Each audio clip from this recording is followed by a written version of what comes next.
An online campaign to boycott the streaming giant Netflix went viral this week. Several prominent right-wing figures are accusing the company of promoting LGBTQ agendas in its shows that are geared towards children. Much of the attention is on a series called Dead End Paranormal Park, a children's horror comedy show where one of the main characters says that he is transgender. The show ran for 2 seasons on Netflix but was canceled in 2023. The movement to boycott the platform gained traction when Elon Musk promoted posts about the show on X, urging people to cancel their subscriptions. With Musk himself saying, quote, Netflix is deliberately choosing to pay people to create sexualized content for children. Freedom of speech should be respected, but this is paid speech. Netflix is going out of their way and reaching into their wallet to push this. Conservative commentator Benny Johnson writes on X, what Netflix is doing goes beyond a culture war fight. It's immoral and it should be illegal. One of the show's writers, Bridie Lee Kennedy, came out in defense of the show and had a sarcastic response on Blue Sky. She writes, quote, wow, all the hours we spent in the writer's room brainstorming how to appeal to fascist billionaires. Wasted. She also says, quote, shout out to the anti-cancel culture brigade for trying to cancel our show 3 years after it was canceled. Cancel early, cancel often.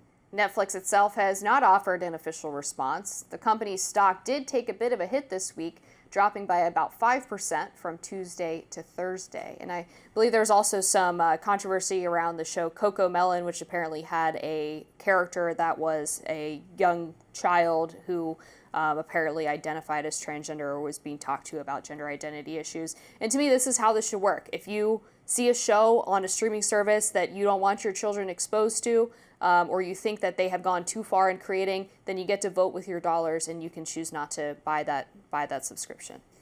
The timing for me, this is so weird. Like setting Coco Melon aside, because I don't know enough about that to understand it. My kid doesn't really watch Coco Melon. I mean, not for any reason, it's fine. But with this show, it got canceled in 2023, and Elon Musk is like pulling it out of the woodworks. 2023 is also the exact year that he tweeted and offered to pay the legal bills of anybody who was fired for their posts on X, which was him being anti-cancel culture. And this is now the second time this year that he's rallying things or platforms or shows or people who post about Charlie Kirk to be canceled. And so I think that no matter what the subject is and how sensitive it was, because I agree that private employers should certainly let people go with extreme views like that on death.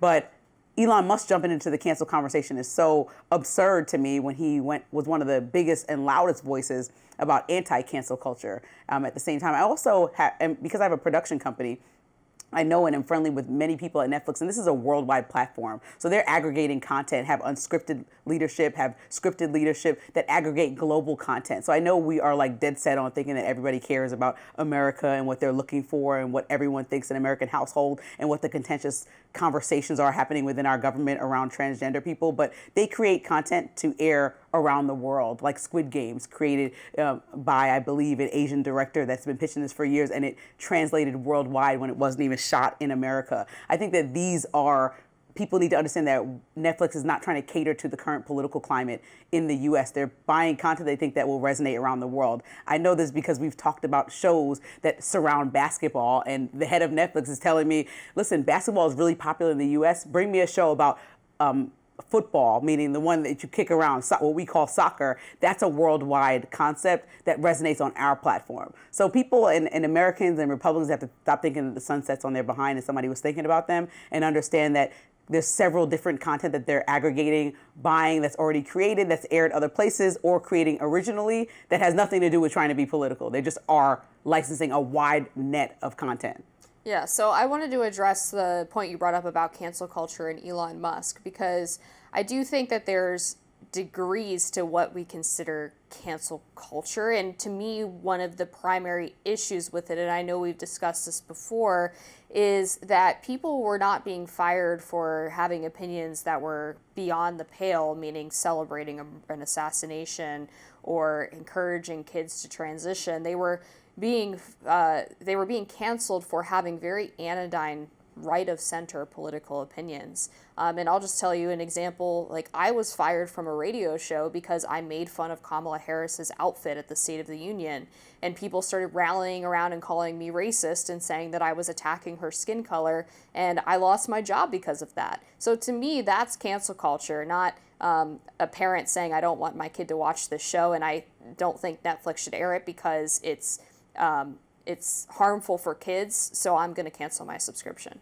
Well, I mean, this is all like putting Charlie Kirk's assassination aside because that's a death, right? Again, I agreed with you there. But I think that with like somebody saying they don't want a mention, I haven't seen the show, but if somebody is just saying out loud, I'm a transgender character in that show, that's one thing. They're not doing a sexual act. They're not sexualizing. They said a statement, right? If that exists. And then separately, if that offends you deeply, if somebody is being racist online, I think they should also be canceled and get fired from their job. And that's happened multiple occasions on my end. I'm posting and people are just literally writing racist, antiquated stuff. So they should get fired. But I also don't think I wasn't being racist. No, I wasn't saying no, I'm not complaining that to you. I'm using an example about you saying that cancel culture for the right is different. Like I'm saying there are people, I don't know if they're left or right, I know that they're disrespectful and that somebody shouldn't want somebody in their workplace that is racist. I'm not saying you are. I'm saying that's happened to me. I want to separate. I'm not saying that you are. I'm saying that's happened to me on my end where people literally are being racist, like using the N-word, right? So then they shouldn't also have their job. So, but I'm also agree with Elon Musk that we should not just be canceling folks. I don't like you. I'm going to block you. But I also don't know that you need to lose your job. That's your job's choice. If I feel like reporting it. I mean, He's asking people to cancel, like delete all their subscriptions. And it's like, maybe parents weren't even watching that show. But I think it's different to say that I don't want my money to prop up a platform that is promoting values that I disagree with. And I think like the left would mostly agree with that, right? Like they had advertiser-led boycotts against Fox News where they said, we're not going to buy like Bic razors if they're advertising on Tucker Carlson's show. And that's a way to vote with your dollars, right? And conservatives did it with Bud Light and Target when they got frustrated with them. Like to me, that's actually them using their free speech to express disagreement with things that they don't like or value decisions that companies are making. He's not saying that everyone at Netflix needs to be fired for allowing this show to go on. He's just saying if you don't want them to have this content on there, know that your dollars are supporting Netflix, right, through your subscription. So like I wouldn't want my money to go to a company that is doing things that that are against my values. The same company though is the same company that was attacked from the left for Dave Chappelle's special regarding transgender people that they considered extremely disrespectful and dismissive. So the platform has everything for everybody is what I'm saying. Like, so the Netflix should be reinstated for being disrespectful to transgender people. I mean, like, that's what it is. Like, the platform has everything for the world in any taste. And they say, this is under the comedy umbrella. We are not policing Dave Chappelle. And that was their argument back. Whether they respond to this, I guess we'll see. But, like, he's nitpicking something from 2 years ago. I'm like, does he have a personal beef with the CEO of Netflix? People have to decide where their lines are, right? And so people on the left decided that their line was a joke about transgender people, and people on the right decided that their line is a kid's show that is encouraging transgenderism or gender ideology as something that they should be accepting of against the parents' wishes. So to me, it's like, well, you have to decide what you're comfortable with or uncomfortable with, and then the public can have a debate over whether or not the thing that you're uncomfortable with you should be uncomfortable with, or if it's worth canceling a subscription. And like all of those debates are going to play out in real time. Obviously, being of a conservative disposition, I'm more inclined to agree with the parents who don't want their kids to see transgender content than saying making a joke about transgenders is unacceptable. All right, up next, multiple outlets are reporting that Barry Weiss will head to CBS. We'll be right back.